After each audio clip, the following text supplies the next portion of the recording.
Hi, this is Kirsten Harwick. I'm doing a challenge for the Warrior Goddess Leadership Team. And today I'm going to be sharing with you some of my own personal connection interpretation of Chapter 2, Align with Life, from the Warrior Goddess Training book. I feel that this particular topic is something I look at, feel into almost every morning when I wake up. Life itself is happening. And there's this opportunity always to say, is life happening to me or for me? And that's a choice. So I'd like to first ask you a question. How aligned are you with life? How aligned do you feel with your life? I know personally it's much easier to feel aligned with my life when things are going well, when things are fun or there's exciting new opportunities. But when life isn't quite so easy, when there's struggles, difficulties, deaths, etc., it's a lot harder to feel, to be aligned with life. And there's always this open invitation to be this container for life. And so that's one of the questions I ask myself very often too is what kind of ride am I giving life itself? If I'm this container of life, what have I been offering it instead of always looking at what it's offering me? How inclusive am I of everything that's arising? And one of the biggest struggles is, at least for me, has been like expectations of what life should look like or what I think I want it to look like. And that difficulty between maybe that space between what it looks like and what I want it to look like is where the pain, suffering, the choice of suffering occurs.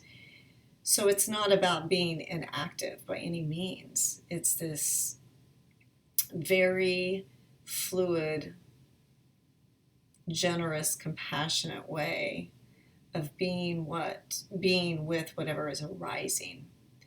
So I believe this chapter, Heather Ashe, reminds us that a warrior goddess, she's not trying to control life. She's trying to figure out where she best can align with it, what is honorable to her, what is honoring in that moment, not maybe what you were even taught is supposed to be or think everyone wants everyone wants you to be this.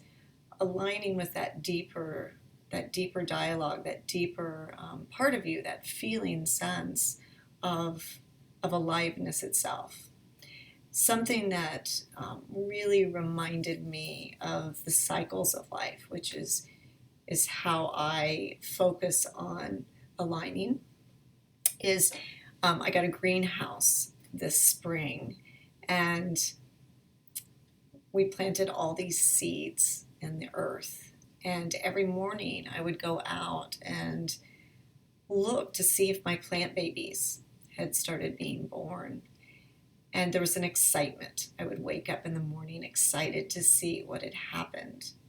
And there'd even be, I'd go out there and there'd be something kind of breaking through, and you'd want to move off the piece of earth or take off the little outer shell of the seed to help it open.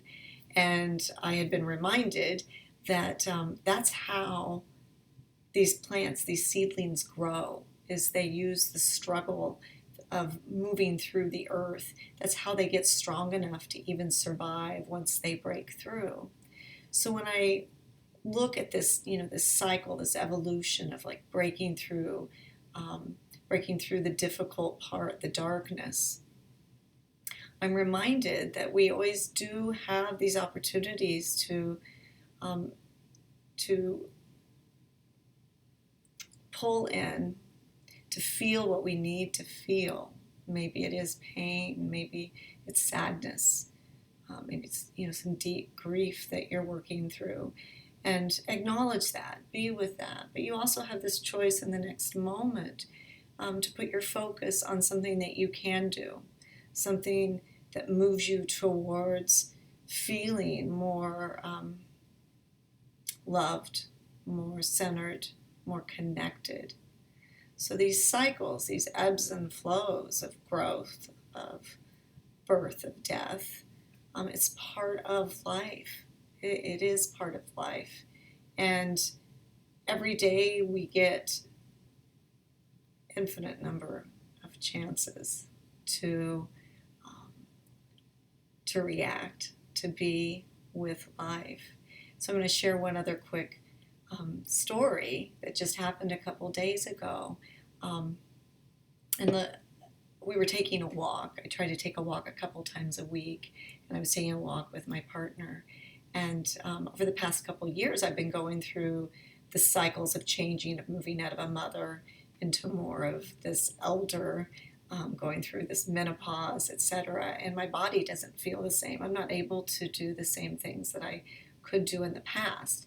And watching this cycle, this evolution of moving from this youth into this like slowing down, and knowing that some of the hardest parts of it isn't really even what's happening to me. It's my comparison of what I used to be versus what I am now. So I've been working on this a lot and really trying to be generous and kind to myself, like I am to other people, to be with this flow of life that's occurring within me. And so we're on this walk, and it's a very hot, and it's a 3-mile walk, which is about the extent of what I can do without pushing myself too far. And we're halfway into it. And my partner's saying, hey, let's do some lunges.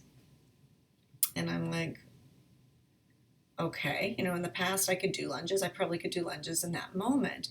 But there was this part of me that connected to the life that I am that said, no, I'm where I need to be. I'm fine walking. You can lunge, and no, I'm going to be with where I'm at right now. And I know that doesn't sound like a really big thing, but for me, it was, in the sense that I really checked in before just going into that unconscious behavior of pushing, of doing. The beautiful part, the magical part of it, is when I said no, I looked down, and at my foot there was this little blue jay feather. And I bent down to pick it up, and it's a beautiful blue with these stripes through it. And it was magical. And I held it the whole rest of the way back home. And it kept reminding me of this magic that's always within me, the magic that I am.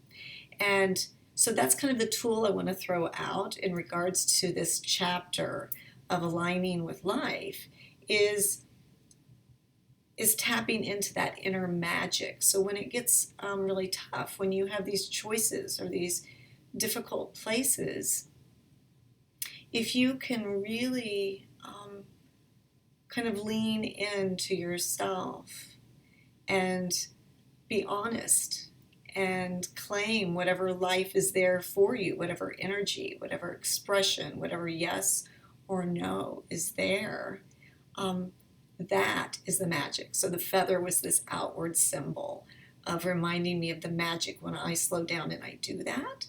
But quite honestly, the yes or the no or the choice is the magic that you are.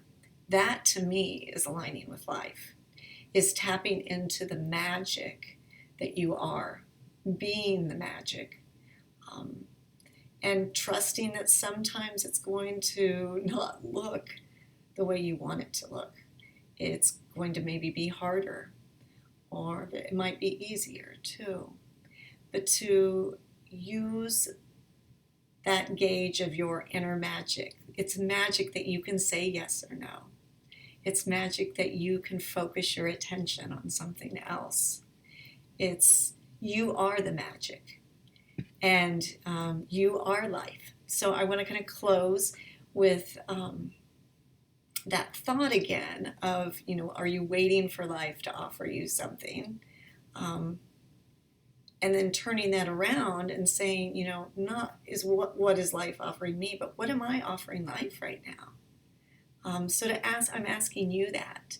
What are you offering life? How are you stepping into your magic, aligning with life, opening up to life? So until next time, until the next chapter, blessings and love to you, and may you call in your magic. May you be the magic that you are. Mwah.